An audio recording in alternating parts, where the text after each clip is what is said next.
Hello, I'm Jane Dutton. Remember to like and subscribe. This is Eyewitness News.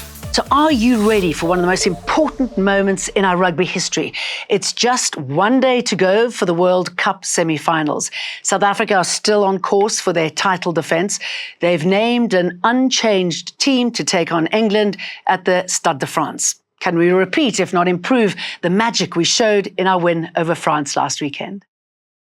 Saturday's semi-final will be the first time the Springboks field an unchanged lineup since 2018. With 895 test appearances between them, coach Jacques Nienaber's starting lineup is the most experienced in Springbok history. He'll be hoping that with the continuity in selection, they'll be able to find their rhythm and produce a more clinical performance in this game than they did in the 29-28 win against France in the quarterfinals, a frightening proposition for their opponents. 15 of the 23 players in the squad played in the 2019 final against England, where the Boks won 32-12. And the winner of this game will play the victor of Friday's semi-final between New Zealand and Argentina in the final on the 28th of October. Mawande Mateza, Eyewitness News Sport. Today, the ANC has marched onto the Israeli embassy in Pretoria to denounce the war on Gaza, the party firmly putting its flag in Palestinian soil as the Israel-Hamas war enters its 14th day. The death toll has risen dramatically after the bombing of the Al Ahli hospital in Gaza on Tuesday night. It's reported that more than 500 people were killed there. Both sides have blamed each other for the atrocity. Israel's government has no red lines anymore, and it should be held responsible and punished. Since the beginning of the aggression, there's been bloodshed.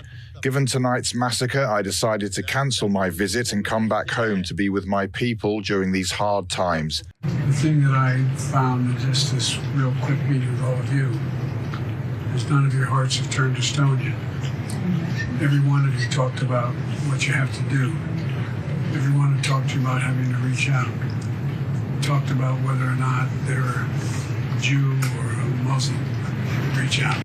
Israel has been bombing the densely populated Gaza Strip and preparing for a ground offensive following Hamas's surprise attack earlier this month. US President Joe Biden and UK's Rishi Sunak both held talks with Israeli Prime Minister Benjamin Netanyahu. South Africa has offered itself as a neutral negotiator in the war. That's despite International Relations Minister Naledi Pandor placing a call to Hamas this week. After 7 turbulent years under Busisiwe Mqwebane, South Africa has a new public protector.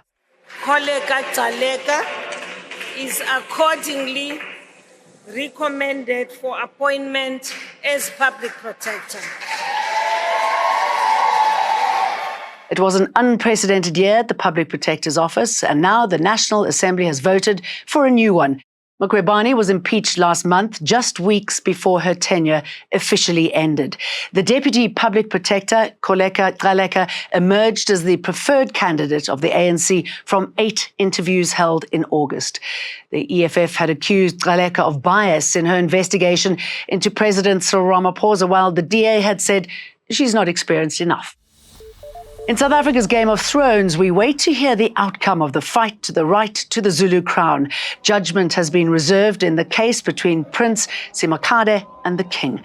We've heard that Misizulu Kazweletini is not entitled to the throne by birthright, since his father did not name him as his successor.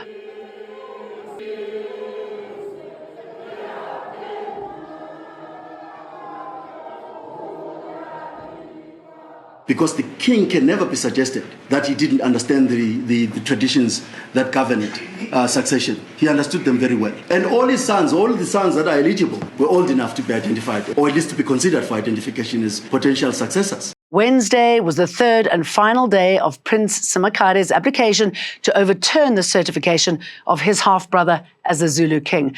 And having regard to the interest in the matter and the importance of the matter to the kingdom and the monarchy, the AmaZulu people and indeed all parties to this litigation are entitled to a proper consideration of the matter.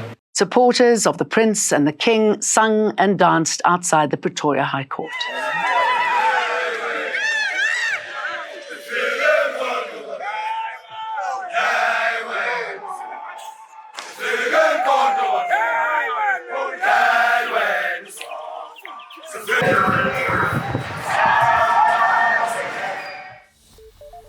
We also saw a rise of bogus money scamming doctors. A fake Gauteng doctor escaped from custody while facing 2 counts of fraud, had been rearrested in Vosloorus. Through a tip-off from the media, police managed to nab Kingsley Lieto Chele following his escape from custody last week.